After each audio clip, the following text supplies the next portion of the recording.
Now, the countdown to NFL free agency continues as the negotiating window opens up on Monday. Today, we're focusing all on the AFC and playing a little matchmaker for some of the top names that are eyeing new teams. That includes the following: Devontae Adams, Russell Wilson, you've got Khalil Mack, Sam Darnold, Justin Fields, and to play matchmaker for us is our own Tyler Sullivan as we welcome him back to the program. Tyler, we're going to go through some of the teams in the AFC and what players would really make the perfect match for them. Let's go ahead and start in the AFC South here. We'll pick on the Titans. As we know, they have the first overall pick in the upcoming NFL draft. Unsure really of what they'll do, but you have them actually picking up a big defensive name in Josh Sweat. So the question I have to you is, does that rule out Abdul Carter? Yeah, I think it does. I've always kind of, scratched my head a little bit as we're talking about the NFL draft and them not passing on a generational talent. Does that mean Abdul Carter, or does that mean Travis Hunter? At the end of the day, this team needs a quarterback. Will Levis is not the answer for them going forward. And if you're sitting there with the #1 overall pick, there's no guarantees that you'll be in a position like this next year or going forward when there's a legitimate candidate in Cam Ward, in my opinion, to possibly be your franchise quarterback for the foreseeable future. So for me, I think that they're going to go quarterback. Ryan Wilson seems to agree with me there in this most recent mock draft. So if they're going to go quarterback here, then that eliminates the Sam Darnolds, the Russell Wilsons, the Justin Fields, all those guys that we've been talking about as possible free agent options. And so for me, their next biggest need is the defensive edge spot, because this team just frankly could not rush the passer. This is where they need to go and identify Josh Sweat as a priority on day one of free agency. You look at all the advanced metrics in terms of pressure rate, sacks, even just sacks. They're at the bottom of the barrel, like very bottom of the barrel, if not last in the NFL at pressuring the quarterback, right there close to it. And so as much as we're saying that, yes, this team needs to find its way in terms of the quarterback position, they're going to need to help that quarterback when he's eventually in the organization. And part of that is putting a good defense around him as much as it is putting a good offense around him. So bringing in Josh Sweat to solidify the edge a little bit, especially with the team allowing Harold Landry to seek a trade, that to me is the priority when it comes to free agency. It makes sense and could be a match made in heaven. Let's get to the AFC East now. Jets and Dolphins specifically, because you have both teams actually paired with taking quarterbacks. And I want you to start with the Dolphins, because this one's interesting to me because, of course, they already have Tua Tagovailoa. Why do you have them picking up Marcus Mariota here?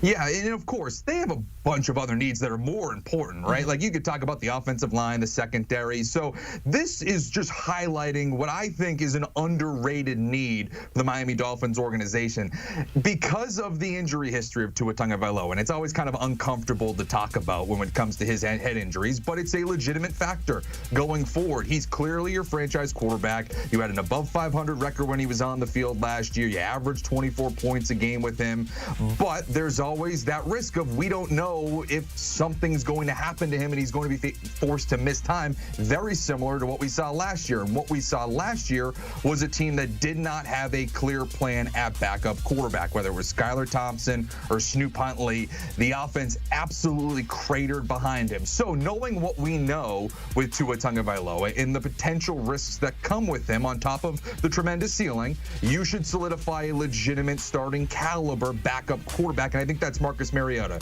Started a ton of time in the league, a former top pick in the NFL draft, top 5 pick in the NFL draft. He's been with multiple organizations. If something were to go awry and Tua Tagovailoa misses time, he is someone that can at least keep the offense afloat. It's not just an abysmal unit that we saw with Skylar Thompson and Snoop Huntley. They will still be able to get the ball to Jalen Waddle, Tyreek Hill, and Devon Achane. So that's why I look at Marcus Mariota as a possible option for me there. Again, just some stability behind the most important position in the sport. You're selling me on that one. So it makes a lot of sense. You brought up some good points, but as you look at this screen here, playing free agency matchmaker for AFC East teams, look at the New York Jets. You have them taking Justin Fields. Why, in your opinion, is Fields the best fit for New York?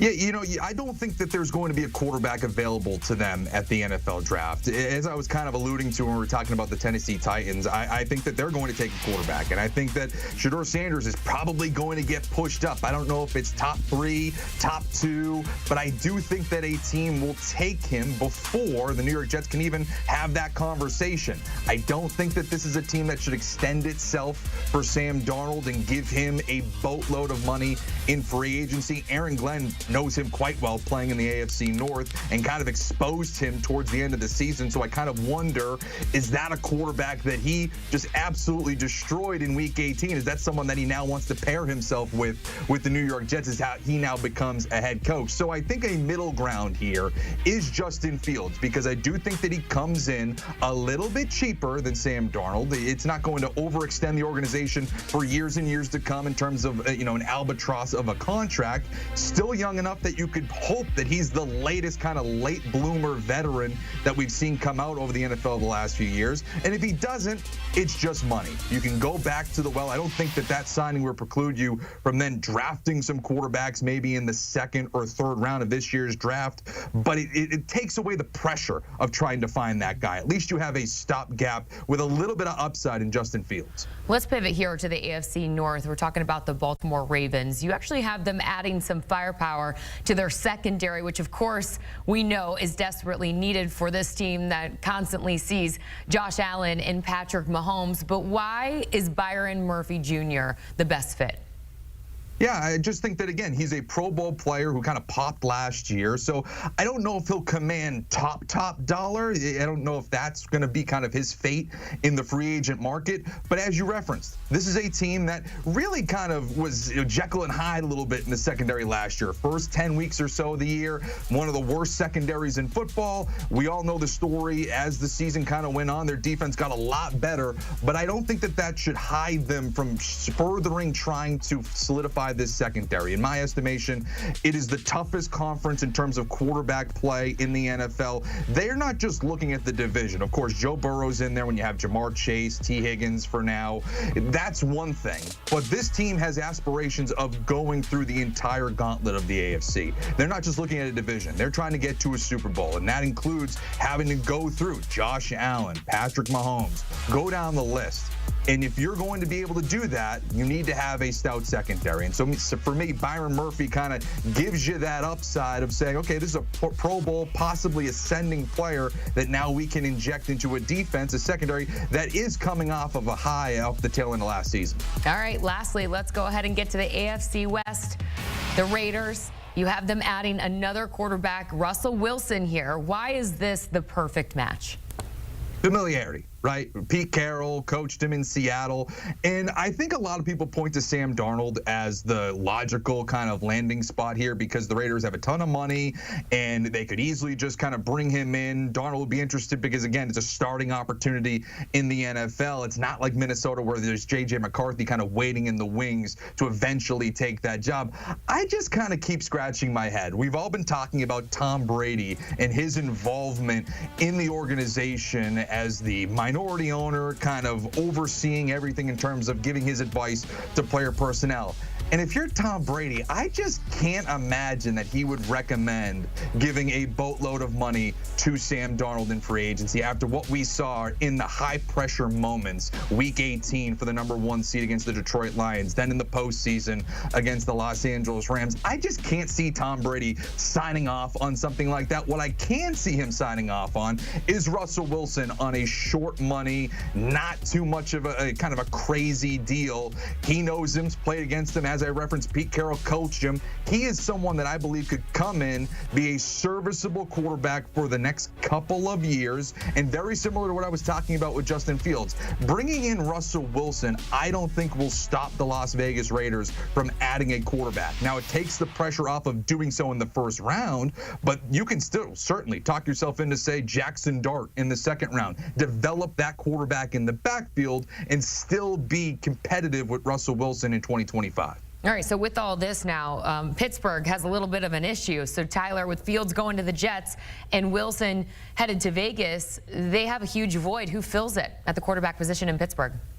Well, I've referenced him a couple times. It's Sam Darnold. I think that that's an option there for the Pittsburgh Steelers. Now, I don't think that the Steelers are in love with their quarterback situation because, there's been reports recently that they prefer to keep Justin Fields. And again, I just look at that and say, well, if you like Justin Fields, then why wasn't he starting for you last season? If he was the apple of your eye, then why was it Russell Wilson under center for the latter part of the season? So if they want to kind of clear the deck and find somebody that can give them potentially a higher ceiling or just honestly a fresh face, I think that's Sam Darnold. I think that this team has kind of been stuck in the mud a little bit over the last few years. They've been competitive in the hunt. They make the playoffs one and done. And I feel like that would be more of the same if they bring back this crew of Russell Wilson and Justin Fields. You kind of, I feel like, have reached your ceiling with those two as your quarterback.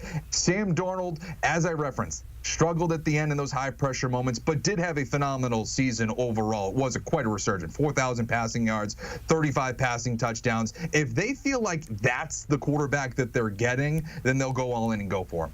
All right, we'll see if it all comes to fruition. Tyler Sullivan joining us here as we break down some NFL free agency in the AFC. Always great to see you, Tyler. Thanks so much for the time. We'll get out some pen and paper, take some notes. These are some key NFL dates that you need to know. Of course, March 10th will begin the free agency negotiation period, followed by March 12th when the new league year opens at 4 p.m. Eastern. And then, of course, at the Breakers, Palm Beach County, March 30th through April 2nd will be the NFL owners meetings. And then April 24th will begin the NFL draft for 2025 in Green Bay, Wisconsin.